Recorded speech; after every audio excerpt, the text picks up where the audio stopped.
Welcome back to Turning Hard Times into Good Times. I'm your host, Jay Taylor, and I'm really excited and pleased to have with me for the first time Andrew Maguire. And I would imagine most of you are familiar with Andrew Maguire, at least know of him as that whistleblower in the precious metals markets. But for those of you who may not be that familiar, it's sort of good, I think, to see what Andrew is about and what he has accomplished and what he's done. He sits on the board. He sits on the advisory board of the Allocated Bullion Exchange, and is a consultant and advisor to many international hedge fund managers, bullion banks, directors, and metal traders globally, all of whom rely on his highly recognized field of expert market analysis and incredibly accurate ability to forecast. In 2009, Andrew decided to go public and provided evidence to the U.S. regulators relating to fraud and price manipulation that was being committed globally in the international gold and silver markets. This put him at the epicenter of a storm for exposing what could be the largest fraud in history involving countries, banks, and government leaders, which is still an ongoing investigation and does not deter him in his determination to see fair play for all on the trading fields. He currently advises many other legal firms who are involved in bringing to justice criminal acts within the financial world and rely on his expert advice. Well, Andrew, thank you so much for joining me today. I mean, you're somebody that I have really looked up to because of this sort of moral imperative to straighten out and to get rid of this criminal activity. So thank you so much for joining me today. Oh, Jay, it's a real pleasure to be with you. You know, I was looking up, do a little bit of background on you, and Wikipedia said this about you. It said on 29th of March 2010, Andrew Maguire was interviewed on the radio show Gold Antitrust Action Committee with Gold Antitrust Action Committee Adrian Douglas. Andrew went public in 2010 with assertions of market manipulation by J.P. Morgan Chase and HSBC of the gold and silver markets, prompting a number of lawsuits, including a class action lawsuit. It went on to say, Maguire said, and I quote, J.P. Morgan acts as an agent for the Federal Reserve.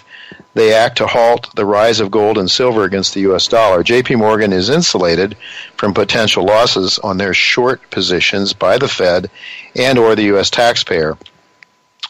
And then the Wikipedia went on to say, no one at J.P. Morgan is familiar with Andrew Maguire, said a J.P. Morgan spokesman. Well, that's kind of hard to believe, but HSBC declined to comment, and it also notes that Maguire was not a former Goldman Sachs trader, as many have reported, although you did work with J. Aaron and Company, which was acquired later by Goldman Sachs. I'm quite familiar with that. As a matter of fact, I know someone who had worked that had worked with J. Aaron and Company. So anyway, does Wikipedia have this more or less right? Well, I think, there's a lot. I think Wikipedia changes from time to time. Yeah, of course, people go in and add and subtract things, so who knows? Anybody can go in there and say whatever they want in Wikipedia, right? I haven't been on there for probably a couple of years or so. Oh, okay. But so maybe you can update us a little bit on some of these lawsuits and how are they standing these days? Yeah, I think one of the big frustrations, JJ, no doubt about this, is that I think, and I won't go into the specific details, and I think people, it's unnecessary to do so, but I gave 88 examples of where the price of gold and silver was going to fix within 24 to 48 hours to the regulators. And many of them in real time, and some of them ahead of time, most of them ahead of time. And what they failed to do was turn up, and I always likened it to me telling the police there's going to be a bank robbery at a bank machine at 3:00 tomorrow. Can you turn up? And they don't turn up, and you say, look, it's going to happen again tomorrow, and they still don't turn up. And 88 times later, they don't turn up. So it was pretty frustrating. But eventually, I had some good lawyers, and we engaged the CFTC. Very frustrating process. And everyone knows Bart Chilton, of course. I know he gets a lot of heat. He had a lot of heat But at least he was the only one answering phone calls. He certainly agreed with my evidence and was making comments about fraudulent acts in the market. So, again, a lot of people targeted him simply because he was the only guy that ever responded. But I think ended up, bottom line, in front of the DOJ and showed them evidence. And the one comment, the only comment that could be made was, after looking at this evidence and seeing who was involved, and it was more than the banks you talk about, there was quite a few banks involved. The only comment was, well, what about the economic consequences of this? So that, of course, was extremely frustrating. Now, I do know that the evidence we provided them had to be what forced some recent settlements, and with, I think, we saw some recent settlements and some charges laid and fines being instigated against some of these banks, and we all know Deutsche Bank was involved. Mm-hmm. But I think what's interesting is, even though this evidence hasn't officially been acted on, it obviously provided some kind of conduit into, when you provide them the exact names of people, exactly what communication methods, which phone calls, etc., that they were all on, and their names and their senior names. Obviously, there has to come to a point where they have to do something about it. But I think it's not being put into the public. It's not being discussed publicly. All these settlements seem to be slaps on the wrist, much like LIBOR was, big slap on the wrist, big $14 billion fine. We're seeing big fines now being, but these are just it's peanuts to these banks. This is just a cost of doing business, but no charges. And this is the point: no charges get made. And what really annoys me is the fact that, when this is a real world situation. I mean, we are talking about the manipulation of commodities that affect real people's lives. And, when we see 2008 was when it really affected me, and I saw the price of silver drop from 21 down to 8.5 in a matter of 3 or 4 months. But what that did was put entire communities out of work. Mm-hmm. It shuttered minds. I had at the time we got the interest of Panorama, which was the BBC, like your 60 Minutes. I guess a lot of people know what Panorama is here, very well respected. And they spent almost 5-6 months with me, with the cameras, looking at me, saying, example, look at this chart here. This is where gold's going to be at 3 o'clock this afternoon. Let's go out and have some lunch, and we'll come back, and it'll be here. And bang, we come back, and they go, oh my God, this is incredible, So, but you could have made a fortune. Yeah, you could have done, but I'd also be a part of the problem, and I'd be responsible for, later on they went out and filmed in Bolivia and filmed gravestones of people who'd committed suicide in Bolivia because they couldn't feed their families. So, that is what really struck me, is that, without, these banks have no social conscience. Mm-hmm. And I think that was the thing that drove me to try and blow the whistle, and to at least get some action on these criminal acts.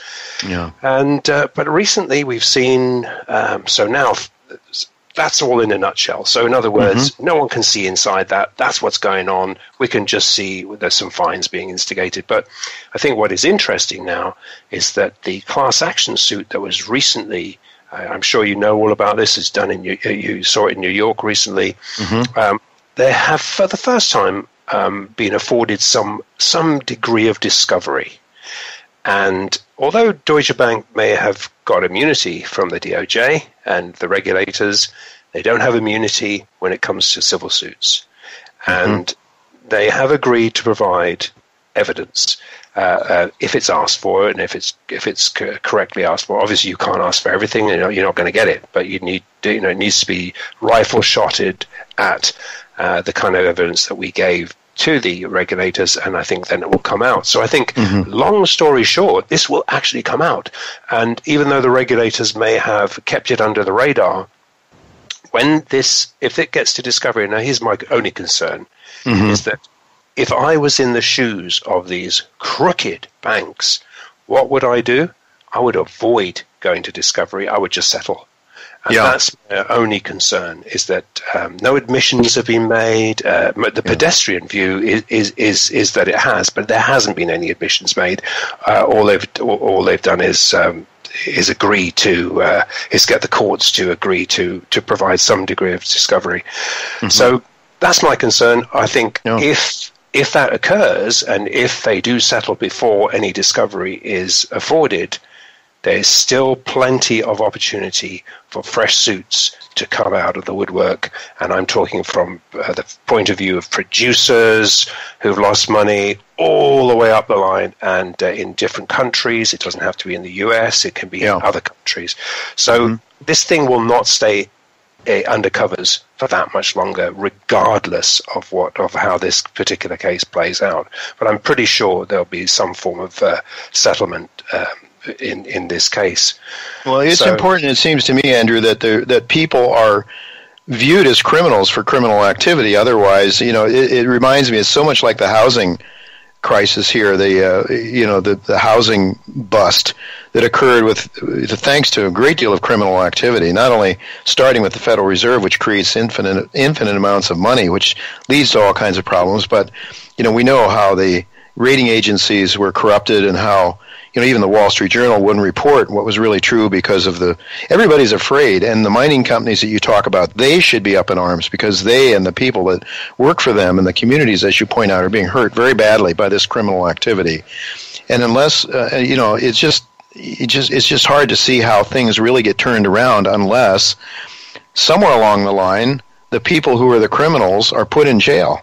Do you agree with that? I mean, it's not that I want vengeance, but I mean, we're just seeing Clinton cash and the things that have gone on with Mrs. Clinton. Now she lost the election, so everybody's sort of backing away. No, I don't think that's what should be done, because unless people realize the crimes that were created, they just sort of whitewash them, and along comes somebody else or the same people, do it again, and say, well, we'll pay the fines, no big deal. As you say, a slap on the wrist.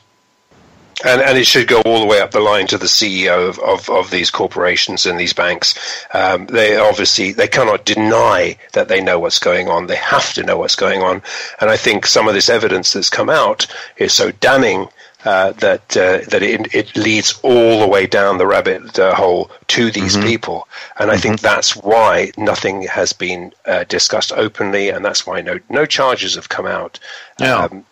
But I think that it is plausible that it's much like libel. I mean, the regulators, CFTC was supposedly, by strong inference, aware of that for that process for 10 years before I think it was Romy Metz who blew that apart with her good analysis, and that was, I think that, if you remember, there was the Bollinger email. It just took one bit of publicity coming out of the woodwork for the whole thing to blow up. I still think that we're going to see that.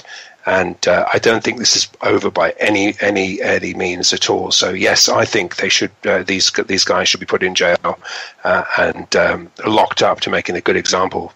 Andrew, you mentioned patterns. That there are patterns that ring true that seem to be that are very noticeable. I've noticed, just thinking of this last one, where as it became obvious that Trump had a chance to win, the gold market started to rise, the equity market started to tank, and then sure enough, wham! It went the other direction. It seems to me there have been any number of things over the many years that I've been following the gold markets, in which you started to have some unexpected black swan that comes out, and the immediate reaction is gold goes up, and then there's a very rapid turnaround. What causes it? And perhaps you can talk to our listeners, those not as familiar with the markets as you are, and to a lesser extent as I am.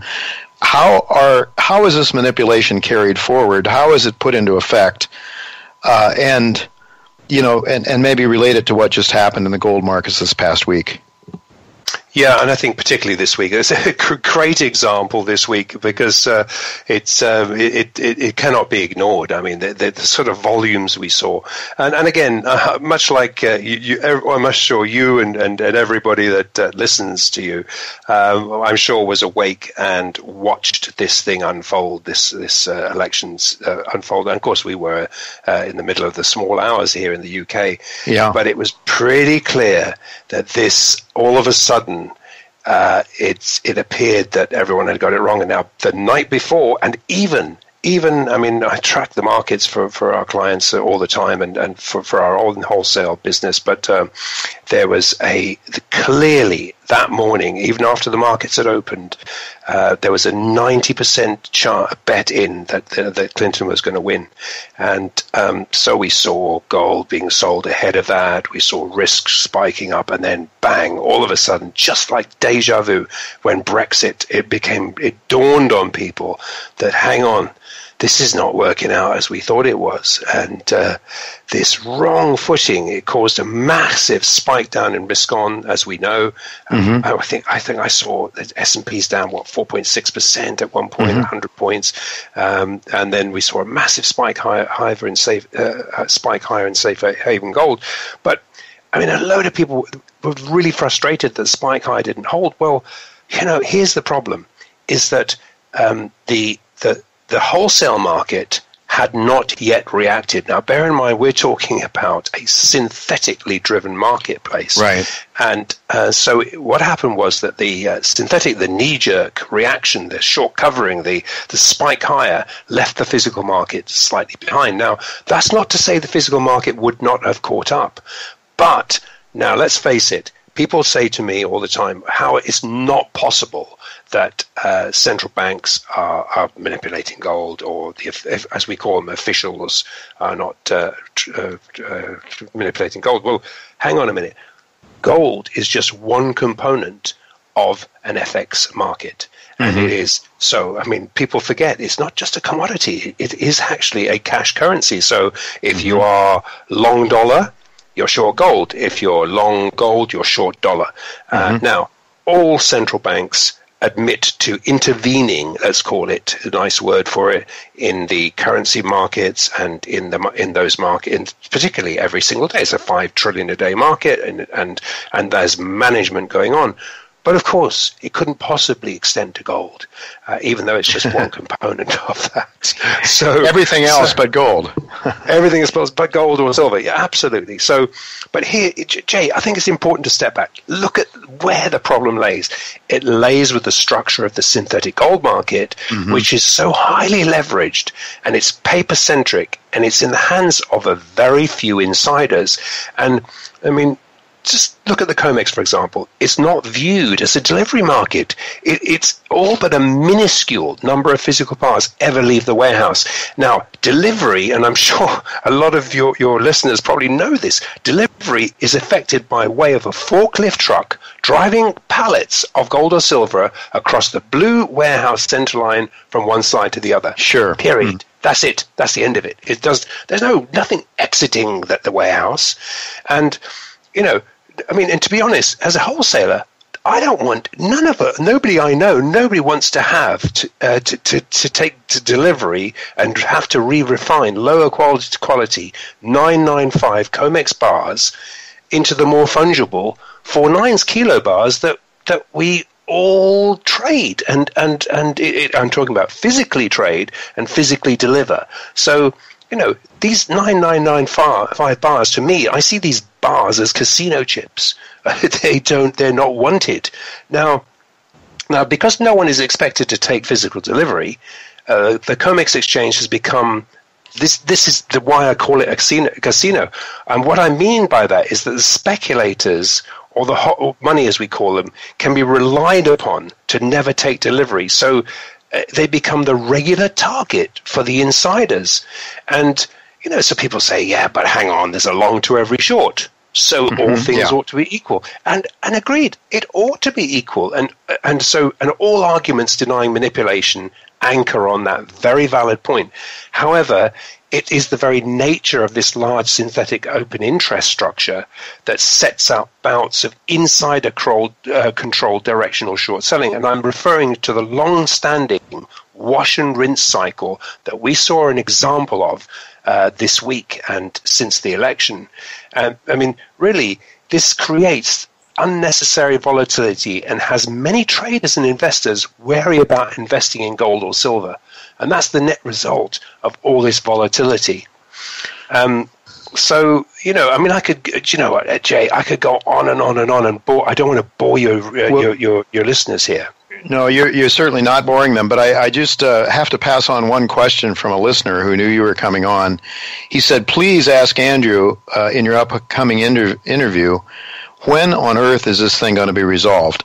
Andrew's been talking about an end to this horrible crime, this manipulation, but when is very soon. How soon? And when and what would cause it to happen? I've got about 2.5 minutes for you to answer that question if you can, Andrew.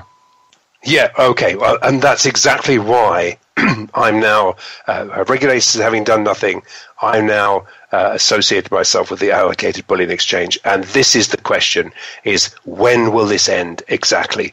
It's because the physical markets are migrating away from the control of the paper markets, Jay. And And this is an unstoppable situation. And it's what it is. As the physical market takes control, it's sucking out liquidity from the paper markets. And as more investors seek to take delivery of their paper, gold, and silver positions and vault them independently outside their legacy banking system, it forces the unwind of unallocated positions. And it forces the fractional reserve bullion banks to buy at the market to fulfill delivery demands. This is what we're going to see in 2017, Jay. We're going to see this 92 to 1, 92 ounces to 1 ounce held, unwind. So you think 2017 could be the big earthquake in these markets? Potentially. I'm absolutely certain of it, and never before. And that's, as I say, I'm not just touting the allocated bullion exchange because I sit on the advisory board. I am telling you that this is the first institutional electronic alternative platform that's going to enable institutions to trade in size and avert all the counterparty risk of dealing on the unallocated paper markets. All right. Why would you trade an unallocated contract if you could equally trade a fully physical contract? Good. It's a very good point. Well, I hope we can talk some more about the allocated bullion exchange. Andrew, if we could have you back sometime, I'd love to do that because I'd like to know more about it and have our listeners know more about it. And I guess it's a wholesale market, but nonetheless, there are retail institutions, too, that are setting up to get people out of the banking system and into real money and real gold. So I want to thank you so much for being with us today, Andrew, and all the best to you. I really applaud your efforts. I think they're moral, they're good, and we need more people like you who are brave and willing to stand up for what's right. So thank you very much for being with us today. And hopefully we can have you back again sometime soon. Jay, it would be a real pleasure. Thank you.